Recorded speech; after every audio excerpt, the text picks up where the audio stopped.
Ladies and gentlemen, the American Pie Forum.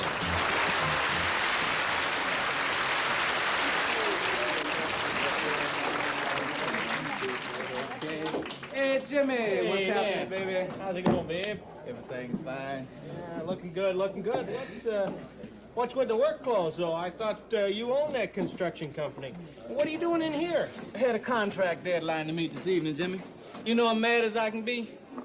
3 guys called in sick this evening, and I had to work twice as hard, 2 jobs, just to meet my deadline. You know, I can't understand these guys, man. They don't seem to think before they call in sick. A lot of stuff going around. How do you know they're not really sick? Hey, Jimmy, you know if the guy was really sick, I wouldn't complain. But on a beautiful day like today, I give you ours that at least one of these guys... How you doing? What a fantastic day, huh? Hey, give me a beer, man. Hey, Myron, if I give you a beer and top all those pills, you're gonna get sicker. Now look at Dr. Welby over there. Hey, listen, when you quit popping that blackberry brandy and those time capsules, then I'll listen to you. In the meantime, just give me a beer. Hey, brother, look like you delivering for the drugstore. You wear prescription glasses when you drive? Very funny. It just so happens that I have a different job. What do you do? I'm an interstate skivvy waiver. Interstate skivvy waiver. Or would that translate to mean flagman on the highway crew? You got it. Why ain't you at work? On account of these pills. You really that sick, man? You look a little pale around the eyes, but you don't look like you're on your last leg. Look, it's really none of your business. But I'll tell you just to get you off my back. Now, I'm not really sick, but I gotta fake it, you see, because I called in this morning. The foreman is gonna come around later on with some forms for me to fill out. Don't you think your boss is gonna check on you? Well, sure, what do you think he's coming around for? I could fill out those forms on Monday, but when he gets here, boy, I'm gonna look like I got the barbaric plague. What crew do you work for? Gale's Highway Construction. You know, it's an interstate job on the west side. What do you ask? Oh, no reason at all. I know a couple of guys who work over there. Did you like your work? It's all right, but I'll tell you, they've been pushing us kind of hard the past couple of weeks. I figured I got a day off coming to me. So you're gonna take a day off, call in sick, and still get paid for it, huh? You got it. Oh, what a fantastic day, huh? But what about the other guys? Don't you know they have to work twice as hard to compensate for you? Are you kidding? Those guys can work 3 times as hard and never get out a second. Yeah, well, like the song say, baby, nice work if you can get it. Hey, come on, it's easy. I'll give you a couple of pointers. You look like you could use a vacation yourself. I wouldn't want my boss to find out, you know, just in case I wanted another job, I wouldn't want it on my work record that I was late getting to work, called in sick when I wasn't, and goofed off on the job. You understand what I mean, huh? Oh, who worries about 10 minutes? Besides, who's gonna find out? Oh, yeah, speaking of time, baby, I got to go. I got a 1 o'clock appointment. I'll see you later, here. Appointment? That's a funny way to talk about a job you're going to. Look, just because you're a minority, you don't have to act, Up about what I do for a living? That's right. I do the same thing, and I'm not proud. You have no cause to be, my friend. You want a couple of aspirins? No, What's your name? Stanley Myron Hill. I don't need any of that stuff. I get high on life. Well, what's your name? Nat. Nat Gales. Hey, you know that's the name of the outfit that I work for. Isn't that a coincidence? Quite a coincidence. Nat Gales. I'll see you around. Yeah, pal. nice talking to you. Huh?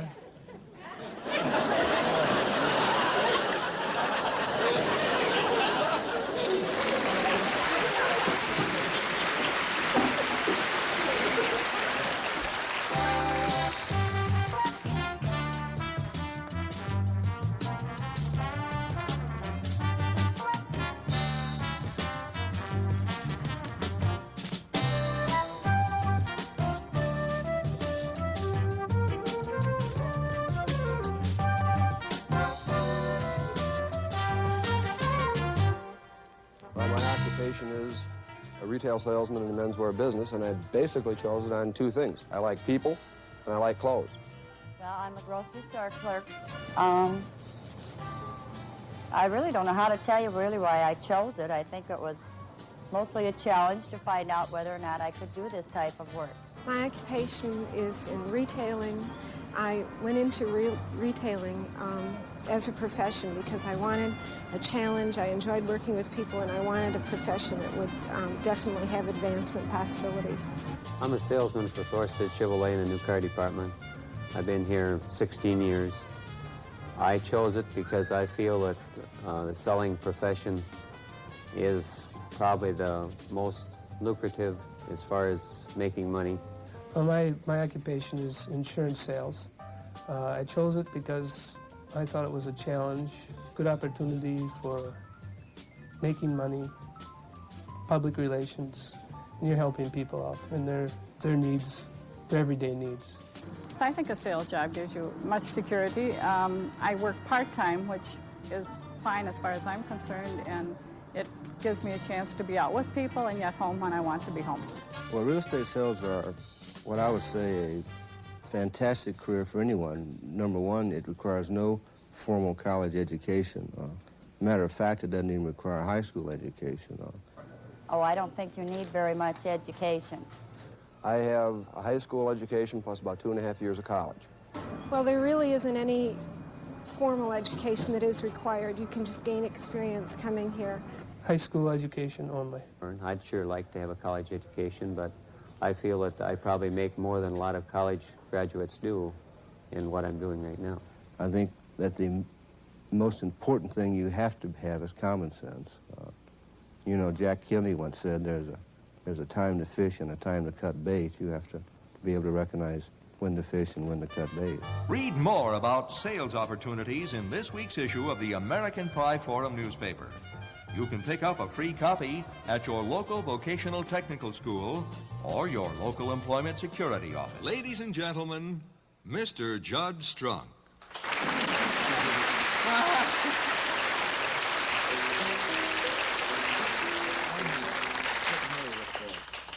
You folks, my mother always said the tendency is there.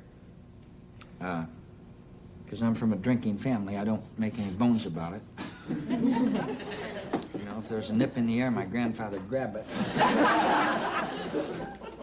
And he was a beauty. I mean, he was the only one I ever knew that ever switched from Seagram's to Jim Beam without leaving Seagram's. He loved it, you know. And I can remember when I was a kid, at my birthday party one time, he blew the candles on my cake. And they lit. I was sitting in a bar. When I was a kid, I used to go into the saloons with my grandmother and grandfather, and one time he just got plowed, and he fell right off the stool, right flat on his back on the floor. And I was about that high, and my grandmother looked down and said, "That's what I love about you, grandfather. He always knows when to quit."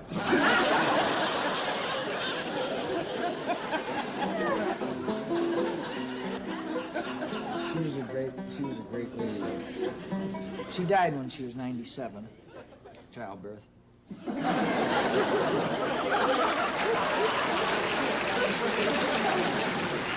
I took him aside at the wedding reception. He married a 21-year-old girl when he was 98. And I said, "You know, grandfather, with this age difference, you're being 98, her being 21, your marital love life could be fatal." And he said, "If she dies, she dies."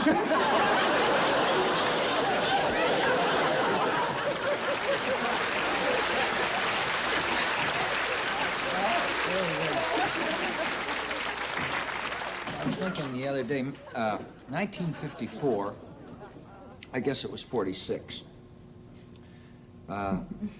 was the year Mabel Stapleton shot her husband with a bow and arrow so she wouldn't wake the kids.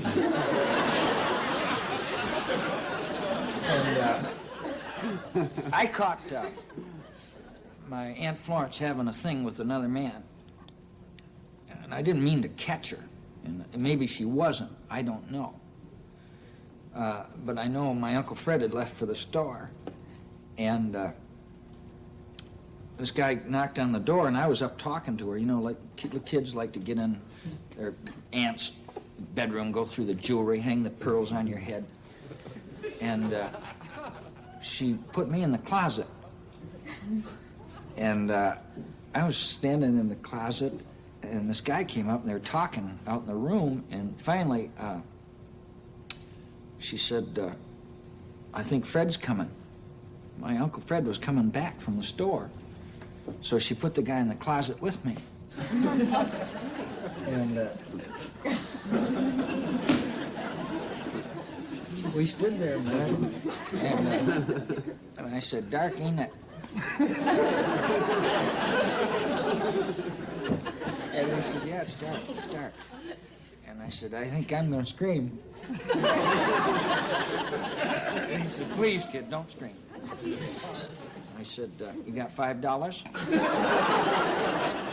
And he said, yeah, I got $5. And he took it out and he handed it to me. And we stood there a while longer. And he said, I think I'm gonna scream. I said, please, don't scream, kid. I said, you got another $5? I said, yeah. And he peeled it off. And gee, by that time, you know, Fred had left, and this guy just shot right out of the door and never talked to Florence, just right down, you know. Might have been a salesman for all I know. And I came out, and boy, she was mad at me. And she said, what did you do? And I told her the story. And I gave her the $10, and she said, you get right down to church and confess your sins. And I did. I felt bad about it. And I went down and went in the confessional, kneeled down. And I said, dark, ain't it? And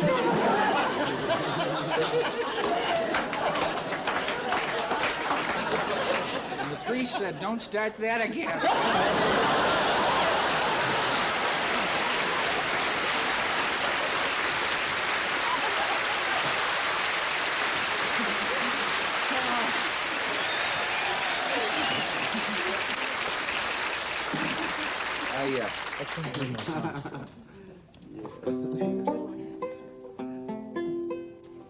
I think this is one of my most cherished songs. And it's probably one you haven't heard.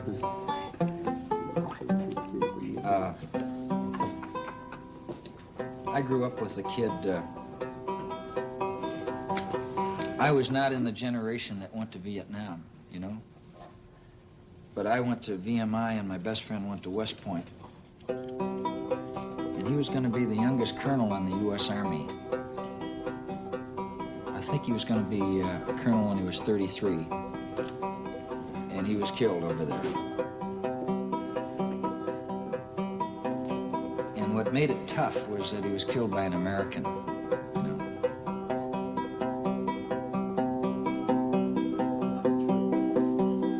I recall a bat and ball, the games that we would play.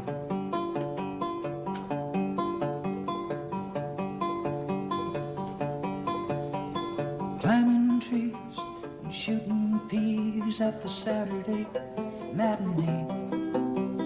Playing pool, skipping school, the crazy things we did. I did it all. I had a ball with the next door neighbor's kid.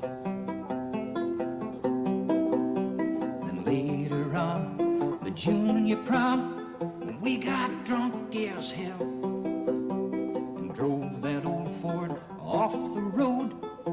I swore I'd never tell when he took us to the cellar where he had some homebrew hid. I said, hey, you're really something. You're the next door neighbor's kid. And I recall the bat and ball, the games that we would play. Climbing trees and shooting peas at the Saturday matinee. And playing pool, skipping school, the crazy things we did. I did it all. I had a ball with the next door neighbor's kid. And I went my way, he went his with a rifle and a pack The only thing I read was they shot him in the back. I bet his boys can ride and hide the way their daddy did. And I got a prayer that says take care of the next door neighbor's kid. 'Cause I recall a bat and ball, the games that we would play, climbing trees and shooting peas at the Saturday matinee, playing pool, skipping school, the crazy things we did. I did it all. I had a ball with the next door neighbor's kid.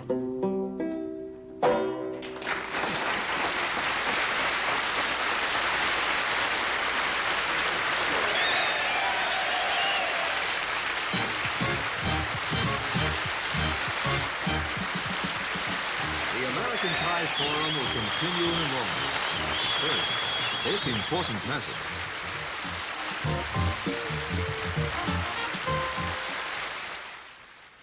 Wisconsin's vocational, technical, and adult education system has many dimensions. Can you find yourself in a VTAE program?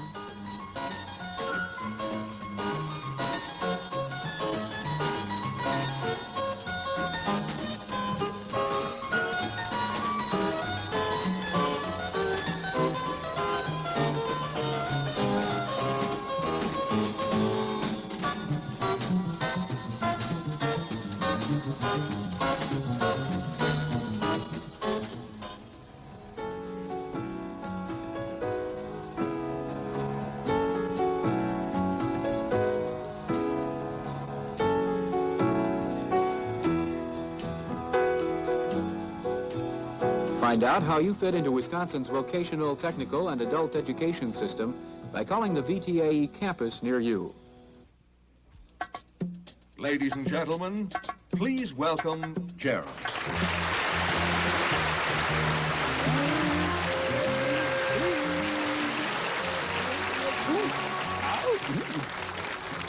Wish my back was 17 again.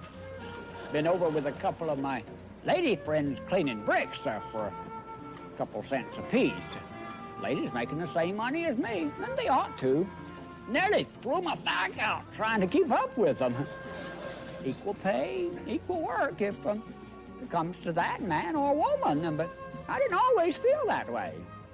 Back there at the pie shop, you know, used to be Ferkel's General Store, that's where I worked. I remember one day, 36, 37, 38. Hello. Looks like you hit the jackpot. Well, payday, you know. Yeah, the way you're gleaming, you think you own the world. Well, 38 to 55 is nothing to sneer at, you know. 38.55? That's for this week, Jeremy? Yep.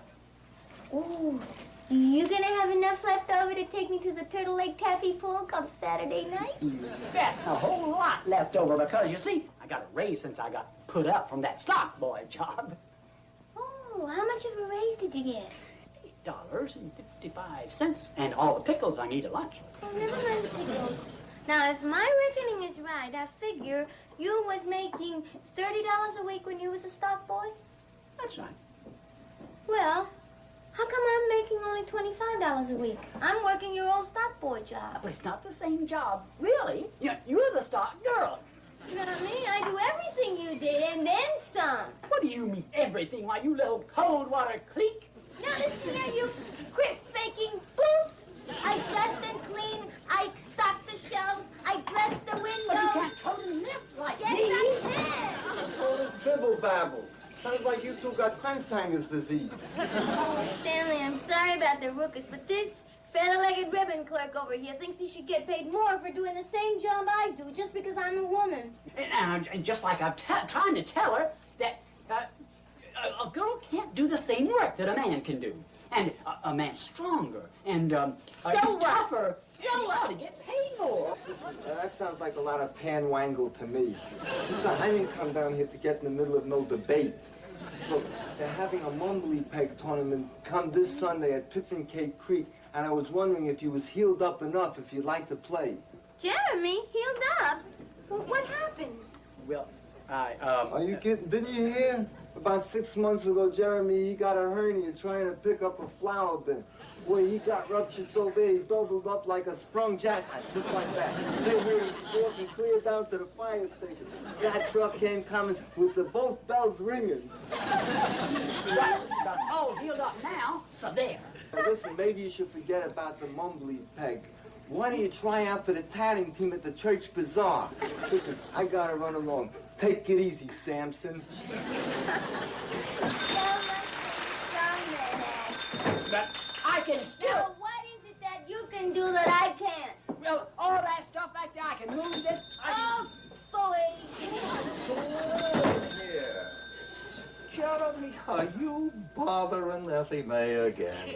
Me? Bothering her? Mr. Furkel, Mr. Furkel, I've been getting $5 short of what Jeremy used to make, and I'm working his same job, and I'm doing just as good as he did. And I'm just trying to tell her that she's a girl. And that doesn't mean... Hold on. I could hear you two going at it clear across the street. Effie May, I have to say that I agree with you. What? But... It's kind of strange. I never thought of it that way before. Equal work, equal pay. She's still only a girl. Jeremy, she may be only a girl to you, but open your eyes, young man. She's a woman, and a darn good worker, too. Effie May, I'm giving you the same pay that Jeremy got. That's only fair. Thank you, Mr. Furkel.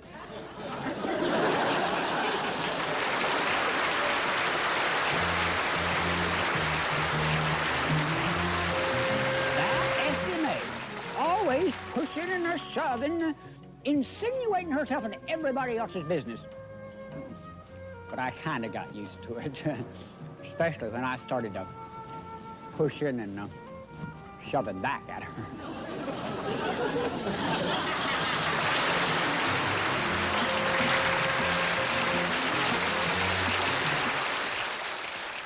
Today, more and more women are working at full-time jobs to support themselves and their families. Many of these women find themselves working at jobs which used to be considered reserved for men only. But even when working at the same job as a man, a woman might find herself bringing home less pay. Every working woman in America today should know that in 1972, the United States Congress passed a law which clearly prohibits wage discrimination on the basis of sex. This law requires that a man and a woman working at the same job in the same place receive equal pay treatment. If you should ever wish to report what you feel is a violation of this law, you may do so by contacting the Wage and Hour Division of the United States Department of Labor. This is listed in your telephone directory under United States government.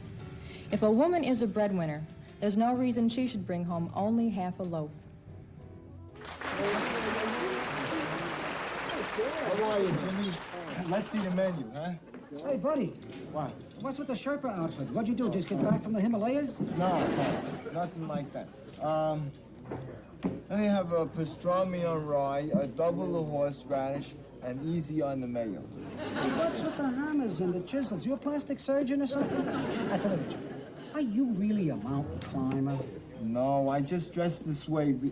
Every Monday, it's the way I dress. Oh, excuse me. You said every Monday this is the way you dress? Yeah, Why just Mondays? I go to the unemployment office to sign for my check. Hey, Jimmy, would you cash this check for me? Let me get this straight. You collect unemployment compensation because you climb mountains. Almost, but not quite. Oh, explain it. All right. I go down to the unemployment office to sign for my check, right? Yeah. So they try and find me a job, right? Yeah. So I go down dressed like this mountain climber. You see, I tell them that the only thing I know how to do is climb mountains. There's no mountains around for hundreds of miles. They can't get me a job, and then I qualify for another week. Well, isn't that a little dishonest? I mean, don't you really want a good job? Sure, I want a good job. But the only thing they send me down for is menial labor. And who the heck needs an unemployment office for that? Hold it. You got it all wrong, friend. First of all, it's not an unemployment office. It isn't? No, it's an employment service. They're supported by taxes, and they can get you a good, meaningful job. Ah, baloney. Every time I go down there, they send me to that viewing machine to see if there's anything that I'm fitted for. Do they ever sit me down and ask me, somebody, a person, a human being, what I really like, what I'm interested in, what I would like to do? No. Well, let's face it. The employment service is a big machine, but it's designed to help you. All you gotta know is how to push the right buttons. Yeah, the only person that gets pushed around is me, myself, and I. Well, start pushing back. I bet you when you go in there, all you do is tell them that you want to work, right? Right. Wrong. Wrong? Wrong. Most people do just that, and it's wrong. What you got to do is walk in there and tell them what you're qualified to do. Tell them what kind of experience and training you've had, and what kind of work you're good at. Yeah, big deal. I'll tell them everything, then they'll end up they wouldn't have anything for me in the first place. So what good is all that going to do me? Hold on. Now, the employment service doesn't list all jobs that are available, just some. But they might be able to send you to someone who does. Or they might discover that you have a talent for some kind of work you never thought about. You see, they got employment counselors, not just placement people.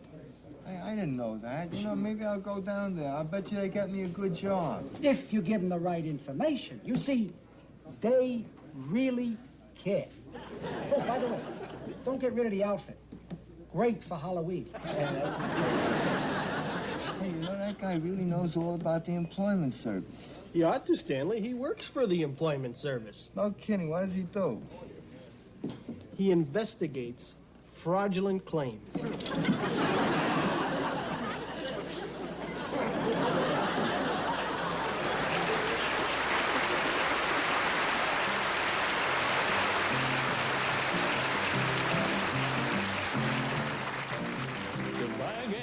It's time for us to go. It's been good to see you here. We hope you liked your show.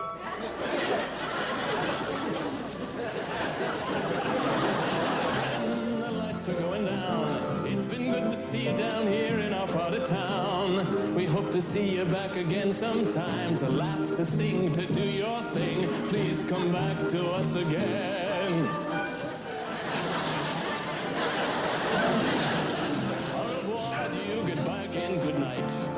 Join in, my friends, before we lose the lights. Sing your song and dance your dance. Goodbye to satisfaction. Get your own piece of the action.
Appearing in this show were Reed Gilbert as Jeremy, Louisa Moretz as Abby May, Don Arthur as Mr. Purtle, and Jim Santulli as Jimmy the Bartender. This is Don Arthur speaking.